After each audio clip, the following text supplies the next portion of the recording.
Hello, my name is Andrew Brooks. This is Non-Linear Existentialism. Schopenhauer, Will, Willing, and Variance. Schopenhauer's theories and their relationships to non-linear existentialism. This is a table of contents.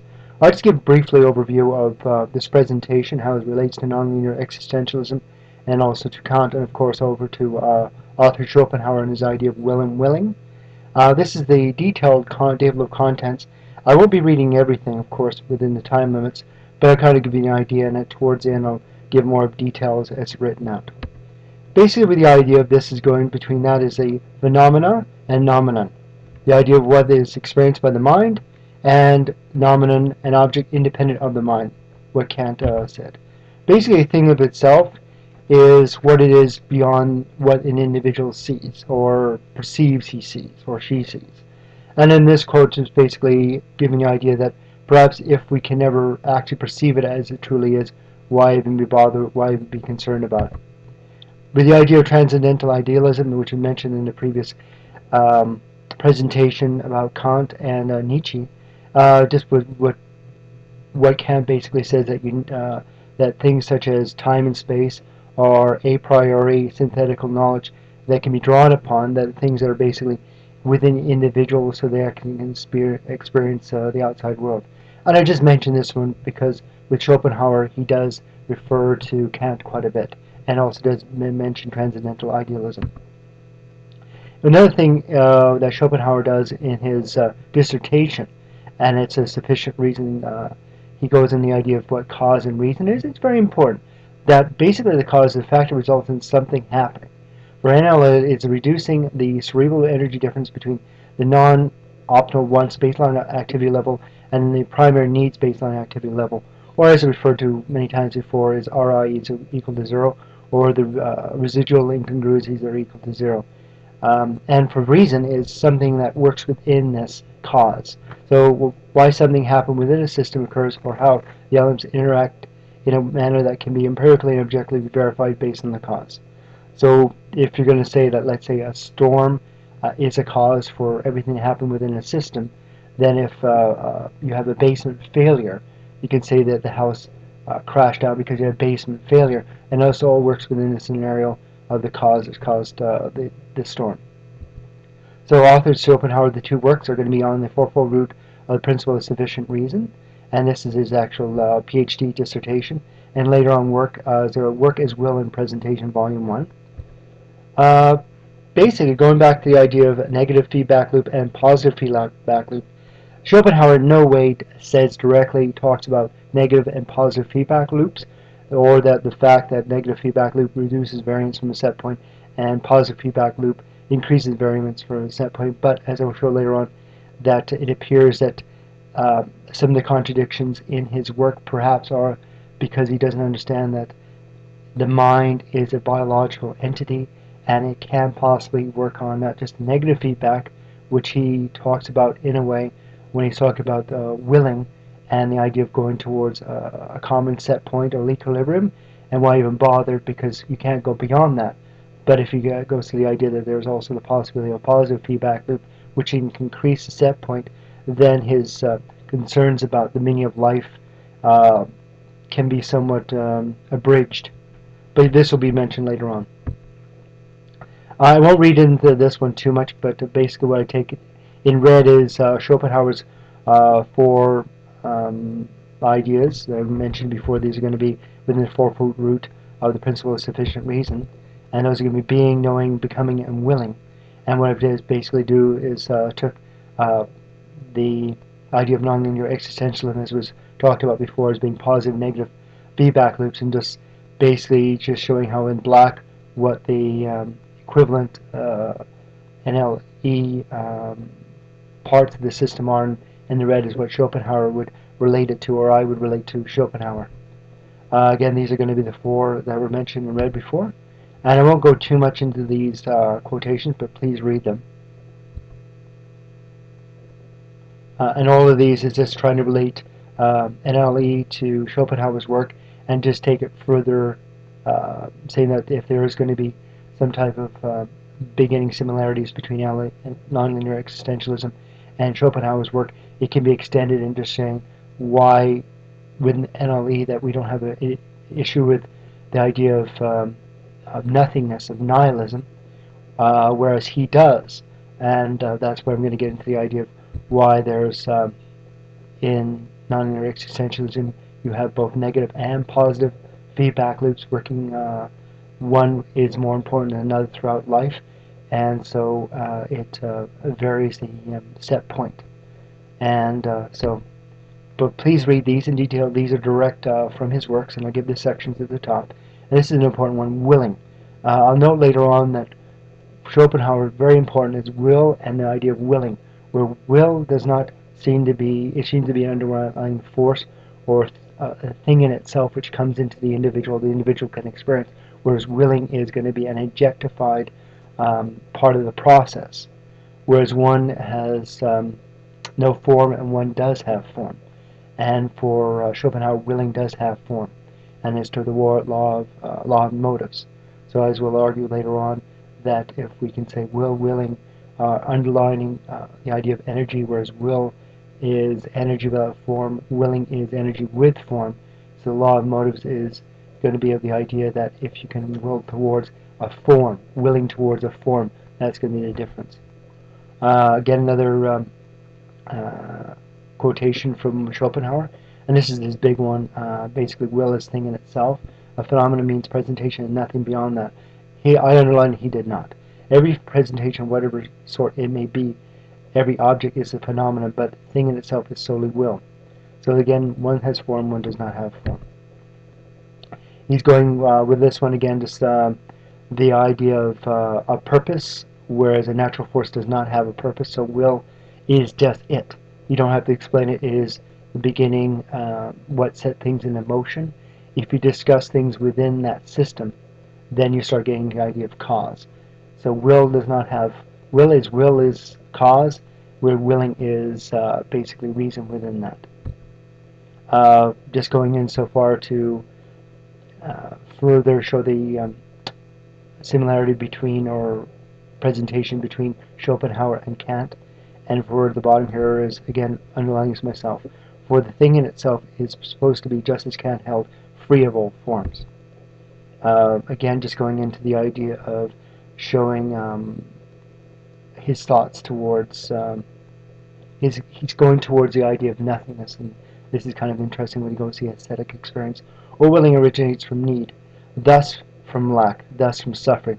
No object of willing, once attained, can give lasting, unabated satisfaction, but it is always only like alms tossed to a beggar, gets him by another day of life so as to renew his torment tomorrow. So I'm going to argue later on that basically he is arguing something like a feedback loop, where you go towards an equilibrium or set point, and to him it's a negative, so regardless of what one does, that it'll be forced back to the equilibrium position, and to him that is not a good position. He's saying that why bother if nothing's going to come of it. And for this one, he's going more to the aesthetic. He has the aesthetic. Of course, aesthetic is for perceptual pleasure, association, beauty, and such. So, by when an external occasion or inner state of mind suddenly lifts us out of the endless stream of willing, tears the cognizance away from the enslavement to will, our attention is then no longer directed towards motives of willing. So again, his idea is that willing, that again is the objectified will. If you follow it, you're not going to reach any pleasure or extended pleasure. Why bother? So his idea that it rips or tears away from that stream, and I'm going to argue that it's a linear system. So the thing is, will to willing is linear, and the only way to get beyond that is to tear oneself away from willing to go towards something that, and I will argue later on, that is non-linear to that. Again, I'm stressing that this is very close to non-linear existentialism. And for this one is his will turns around, no longer affirms its own essence mirrored in the phenomenon, but denies it. And this is where we start getting into the idea of nothingness. For him is that what he's having as asceticism is kind of like Buddhism and such. He has a Christianity, Judaism, and Hinduism. Is that if willing, it won't lead you to satisfaction. You can either, as I mentioned before, you can have tear yourself from willing, have perception only, or you can just say, well, I'm going to not even go towards willing. So you can deny willing. Well, it's kind of the idea of denying one's needs, one's ability to live. And this is what Nietzsche had concerns about before is that that's why he had problems with Nietzsche, problems with Schopenhauer, amongst other points, is that the idea that for Nietzsche it's the idea of will to life, will to power, whereas for Schopenhauer it's the idea of give up, why bother, because in a logical sense, if everything is a negative feedback loop and we're always going to go back to um, the equilibrium, which is low, why even bother? Just deny the entire thing and carry on. And this is one of the more interesting quotations, section 71, Nothingness. Once our considerations have finally arrived at the point where, in a saintliness, what we have before our eyes is denial and abandonment of all willing, and precisely thereby redemption from a world whose entire existence has shown as itself to be suffering. Precisely this appears to us now as passage into emptiness. And this is, of course, the idea of nihilism. And I've always argued, especially with in the early works of Non-Linear Existentialism, that we have something called the self-line function, and as it works through its system, through being able to take inconsistencies with the environment, that through life, through being able to have non-linear processing through the FAM, these inconsistencies are removed. And the thing is that you can actually, in a way, be quite metaphysical, that the physical limitations that we have are expanded upon. The basics for everything is still going to be towards perception, but they're not limited by that, especially in a non-linear system. So what we have overview of Schopenhauer. Schopenhauer notion of will comes from Kantian thing in itself. Will to him is that which drives a process. Apparently there are two for him, A without form and B with form. As per non-linear existentialism, A is energy and B is energy plus patterns. And these patterns, of course, would be in the central nervous system. So there might be patterns that come towards us from the object which emits the energy. But the thing is that we don't get all the energy, and based on our sensory apparatus, we have limited patterns based on our ability to emit this energy. And pain and suffering is due to willing, but not will. It can be overcome by not willing, as mentioned, or next quote later, section 38, cognition of perception. So for him, his idea is that if you have cognition, you can rise above the willing. So this state, however, is just what I described above as requiring for cognitive ideas as pure condemnation, absorption in the perception, losing oneself in the object. The individual thing perceived rises to the idea of the species. The individual who is cognizant of it rises to pure subject of will-less cognition. So the idea that we might have willing, and so you have energy plus form, or we have willing plus perception, and what basically he says, get rid of willing and just go to pure perception. So thinking about perception for him allows us to overcome the pain and suffering that it comes through willing. So again, all these underlining is for myself. So I'm underlining, just going to read this point. Cognizance independent of the principle of sufficient grounds, and therefore not of individual things which have their existence only relations but of their ideas. So, repeated what I said beforehand. So, but as I said with Nietzsche, and there's a lot of other philosophers, as soon as they get into abstractions, they contradict themselves. And this is, if you just read it purely as in text, it seems to contradict itself. If will is thing in itself, and willing is a process of understanding the will, how can only thinking about perceptions allow this to occur? Perhaps Schopenhauer believes a person cannot know the thing in itself. However, in section 68 he states, but someone who penetrating principium inveniatus is cognizant of the essence of things in themselves, and therefore by the whole is no longer perceptive of such constellation. So the thing is that he does believe in the thing in itself, and he just comes up with the idea of cognition that allows you to go beyond willing and somehow understand the things in itself, but he doesn't explain it. He explains it, but in a rather convoluted way. So my idea is perhaps using abstractions, will and willing, instead of clearly relating and defining the physical process in neurophysiology that actually control and drive the outcomes, it has created apparent contradictions. I won't go through this entire thing. Please read this in detail, and it's just going to be all the ideas. But as I mentioned other times before, the idea is that will is not willing for him. Will, it appears, if you bring it over to concrete or more or less abstract processes, will is energy, willing is energy applied to a form. And for him, that he does seem to be outcoming the idea of negative and positive feedback loops. But the thing is that if he understood it better, it would appear that he would understand a negative feedback loop if it's occurring at the same time as the positive. Negative at the beginning can have more influence than the positive, and through life, the positive becomes more strong, has a higher influence, so you could bring it over to that. So the thing is that it can actually go beyond the limitations of the pain and suffering that a purely negative feedback system would have with a stagnant set point. So this is the idea of and it also shows the idea of variance. So the negative feedback loop basically would just be the top and bottom lines, and the fluctuations were the red would go back and forth to the set point, but overall it would just be maintained at the set point. Positive feedback loop allows for more variance, so over time it's going to get higher and higher and higher. But a positive feedback system by itself would, as a positive feedback for noise, would just escalate and escalate and try to overwhelm the system. So the idea, of course, is negative feedback and positive feedback working in conjunction. And so the thing is that you can have the variance, but because you have both positive and negative feedback working at the same time, negative at the beginning, and through more and more interactions with the environment, the self-line function, as I showed before, it would start to have more influence, and through time, this would negate the incongruencies that were created by the negative feedback loop, and through time, you would have the system going to a higher energy level. So at the very beginning, it would have being at the primary needs baseline activity level, and negative feedback loop is causing it to go lower and lower and lower and lower. Let's just say this on a vertical scale would be energy, and it hits a lower point, and then as the positive feedback loop gains more influence, positive feedback towards higher degrees of energy, it brings it back up to the primary needs baseline activity level.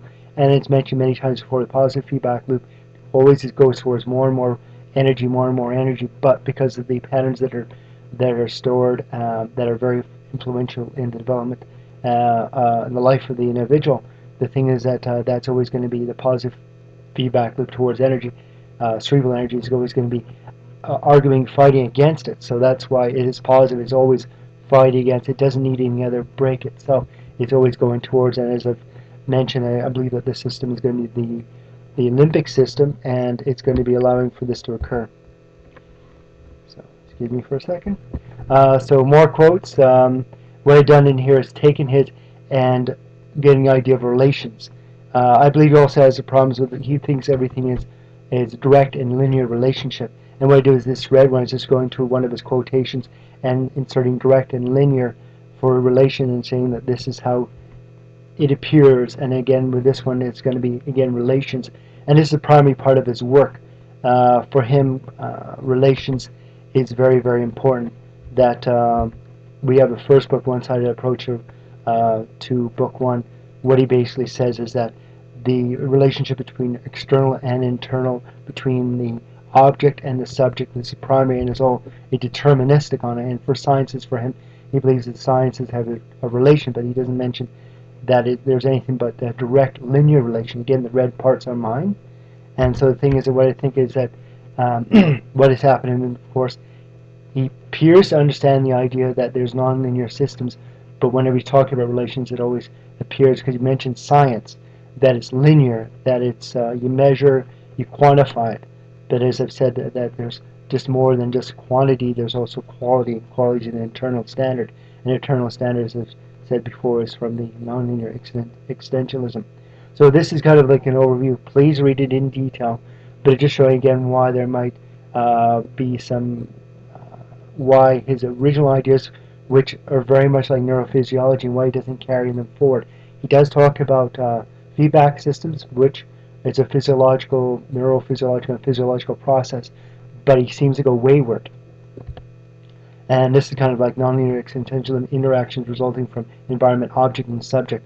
And it's showing that the interactions between the different objects, and these are what the circles are, their interactions are very important, not just from the energy coming into the system, but between themselves. And that's another thing that Schopenhauer seems to forget, that you also have to talk about the relationships between the objects. So revised thing in itself. By starting from, but not solely relying on external patterns, presentations, formulating knowledge based on experience, information derived from tools that can. So the idea is that through having nonlinear existentialism, that we can have our patterns such beginning from the external, but by formulating knowledge, experience, and information derived from tools, which are being who we are, allows us to make the tools, be creativity as created by nonlinear existentialism that can go beyond the biological limitations of the human experience. So a lot of philosophers kind of go with the idea that things in itself, but more and more we progress, and more our tools get better, more and more we can actually go beyond the limits of our experience. So yeah, we aren't experiencing, but we have tools that can. And through that, what we can do is through relations and such, the transfer of energy, that we can get closer and closer to understanding things for itself beyond perception. So the thing is that, again, what you have is more and more, you can see more and more energy being transferred back and forth, and that gives you an idea of contrast. And contrast is extremely important for knowledge. If everything was the same, we would have knowledge of nothing. When contrast is the only way that we actually understand things. That one quantity is different from the other quantity. If all quantities were equal, we would not understand any way to measure them, because our measure would not know anything beyond what we're measuring. So the idea is that there is a possibility that we can actually have, in other words, ES might equal EP. So the energy from the source, the object, might equal to the energy of patterns within ourselves. So conclusion, Schopenhauer's philosophy has much merit. However, his fixation on what appears to be negative feedback observations and not positive feedback systems does not allow him to completely objectify his initial premises and subsequent conclusions. If we treated the will as energy and consider the idea that there may be more than one homeostatic mechanism at play, allowing the set point between primary needs baseline activity level and non-optimal wants baseline activity to be movable and not restricted by the environment, the apparent nothingness of which you speak can be alleviated, and self-lying function kind of describes that beforehand. Thank you very much. A lot of information. Didn't read over all the quotes, but again, the quotes are directly from Schopenhauer and from Kant, and you can see the context in which I put it. Please, again, always you can contact me, and the original works are at www.sherriesoflife.com, and the earlier works in YouTube. They go about self-lying function. The idea of energetics is central to this entire topic. But I thank you very much. You take